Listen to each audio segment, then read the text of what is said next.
সাতশোটি mobile phone প্রাপকদের হাতে ফেরালো পুরুলিয়া জেলা পুলিশ। হারিয়ে যাওয়া 700টি মোবাইল ফোন প্রাপকদের হাতে ফেরালো পুরুলিয়া জেলা পুলিশ। পুরুলিয়া জেলা পুলিশের প্রাপ্তি প্রজেক্টের মাধ্যমে 700টি মোবাইল ফোন প্রাপকদের হাতে ফিরিয়ে দেওয়া হয়।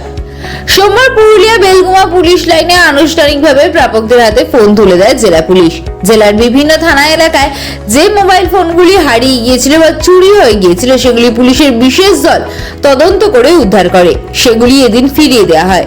প্রাপকরা হাতে মোবাইল ফোন ফিরে পেয়ে জেলা পুলিশের প্রতি কৃতজ্ঞতা প্রকাশ করেছেন।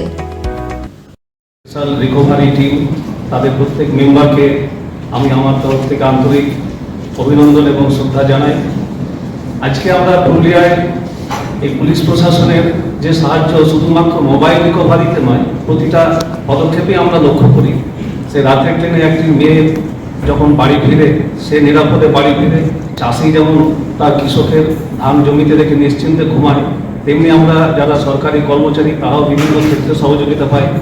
আমাদের শুধু এটুকু খেয়াল রাখতে হবে, আমরা যেন পুরুলিয়া জেলা পুলিশের প্রত্যেকটি কর্মচারীকে জনগণের তরফ থেকে সমান পরিমাণে যেন সহযোগিতা বজায় রাখি। তাহলে কি জনগণ এবং পুলিশের পারস্পরিক সহযোগিতায় আমরা কিন্তু অনেক সমস্যার সমাধান অতি দ্রুত করতে থাকবো। এই আশা আমি রাখছি আমাদের জেলা নাগরিকবৃন্দদের কাছে এবং জেলা পুলিশকে আবার আমার তরফ থেকে আন্তরিক অভিনন্দন ও শুভেচ্ছা। জেলা পুলিশের একটা প্রজেক্ট আছে প্রাপ্তি, হারানো যে মোবাইল বা চুরি হয়ে যাওয়া মোবাইল সেগুলো অরিজিনাল প্রাপকের হাতে ফিরিয়ে দেওয়া। এটা আমরা কন্টিনিউয়াসভাবে করছি। লাস্ট আমরা জানুয়ারি মাসে, তখন যেহেতু ইলেকশনের একটা সময় ছিল, আমরা 500 মোবাইল উদ্ধার করে সেটা ওনাদের হাতে ফিরিয়ে দিয়েছিলাম।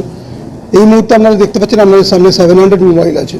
সেই 700 মোবাইলের কয়েকটি আমরা প্রতীকী যে ওনার তাদেরকে ডেকে তাদের হাতে ফিরিয়ে দিলাম। এই কাজের মধ্যে একটা স্যাটিসফ্যাকশান থাকে, ইনস্ট্যান্ট একটা রিলিফ দেওয়া যায়। তো যারা তাদের সঞ্চয় দিয়ে একটা মোবাইল পারচেস করেন, তাদের ক্ষেত্রে মোবাইলটা যখন হারিয়ে যায় বা চুরি হয়ে যায় তখন তাদের মনোকষ্ট হয়। কমসে কম এই প্রজেক্টের মধ্যে দিয়ে আমরা তাদের মুখে একটু হলেও হাসি আনতে পারি। তো আমাদের সেই প্রজেক্ট চলছে, নিরন্তরভাবে এই কাজটা আমাদের চলে। সব থানাতে যেগুলো বিভিন্ন সময় জিডিএনটি হয় হারিয়ে গেছে বলে, বা কোনো সময় কোনো স্ন্যাচ হয়েছে বা কোনো চুরি হয়ে গেছে মোবাইল, সেই মোবাইলগুলোকে আমরা আমাদের যে বিশেষ প্রক্রিয়া আছে, টেকনিক্যাল যে অ্যানালিসিস আছে, তার মাধ্যমে আমরা সেগুলোকে আইডেন্টিফাই করি এবং জেলা জুড়েই এটা আমরা জেলার বাইরে বা রাজ্যের বাইরে থেকেও ওগুলোকে ট্র্যাক করে আবার ফিরিয়ে আনা বা সিজ করা, এগুলো আমাদের চলতে থাকে। তারই এটা ফল। এরকম র্যাকেট আমরা পেয়েছি, আপনারা জানেন, আমরা র্যাকেট বাস্ট করেছি এবং শুধু তাই নয়, মানে আন্তর্দেশীয় র্যাকেটও আমরা বাস্ট করেছি। নেপালে মোবাইল চুরি করে নিয়ে চলে গেছে, সেখান থেকে আমরা ফিরিয়ে এনেছি।